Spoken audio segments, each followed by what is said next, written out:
आपके पास लोग आते हैं, आपके पास काम आता है। अगर आप देखो तो ये देखो, ये बंदा रुक गया है। आते हैं लोग, लेकिन आपका जो तरीका बात करने का उससे रुक जाते हैं। या तो आप बहुत कड़वा बोलते हो, या तो आप बात ही नहीं खुल के कर पाते हो। यहाँ जो मुझे दो एनर्जी आ रही है, या तो बहुत, क्योंकि मेरे कान में सुनने में आ रहा है कि कोई तो बहुत बदतमीज है एकदम, दिल में कुछ नहीं है बट लेकिन मुंह खोले खत्म। और कोई ऐसा नहीं कि एकदम बोल ही नहीं पा रहा है, अपने शब्द ही खुल के नहीं बोल पा रहा है, उसमें सामने वालों को चीजें नहीं बता पाता है। अभी आपके ऑफिस वगैरह आपको कोई इंटरव्यू देना, आप इतना स्लो बोलोगे तो आप कैसे उसका सामान बेचोगे या उसकी सीट पे बैठोगे। एग्जाम्पल दी हो, ये एक एग्जाम्पल है। तो ये चीजें अपने हस्बैंड से खुल के बात नहीं कर पाओगे, अपना लव नहीं बता पाओगे, अपनी वाइफ को अपनी चीजें खुल के नहीं बता पाओगे, तो ये बहुत जाके आपके लाइफ में प्रॉब्लम होता है। कई बार ऐसा होता है बेडरूम में भी लोग खुल के बात नहीं कर पाते।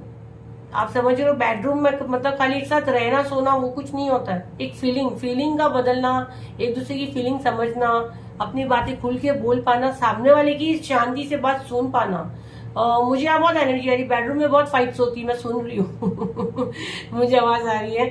बात बेडरूम में बहुत फाइट्स हो जाती है क्योंकि आपको सुनना नहीं है। या मैं बताया ना, दो एनर्जी में ले रही हूँ, मुझे सुनना ही नहीं है। हस्बैंड कुछ भी बोले या वाइफ कुछ भी बोले, उसको अपनी चलानी है। तो भाई ऐसा नहीं करो। और जो बेचारी वाइफ बिल्कुल नहीं बोलती या हस्बैंड बिल्कुल नहीं बोलता, भाई एक कमरे में सिर्फ सोना ही कुछ हस्बैंड वाइफ का नहीं है। एक कामयाब शादी के लिए एक दोस्ती का रिश्ता बहुत ज्यादा जरूरी है।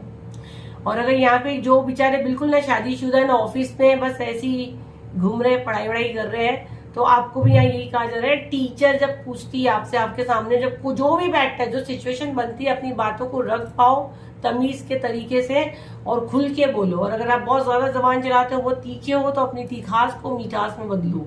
ठीक है, तो ये जितने आपके साथ हो रहे हैं, ये मेरे साथ ही हाय ऐसे क्यों हो रहा है, तो ये पूरा प्रॉब्लम आपकी जबान पे है। कड़वा बोलते हो तो मीठा बोलना शुरू करो, और कम बोलते हो तो बातों को क्लियर करना शुरू करो।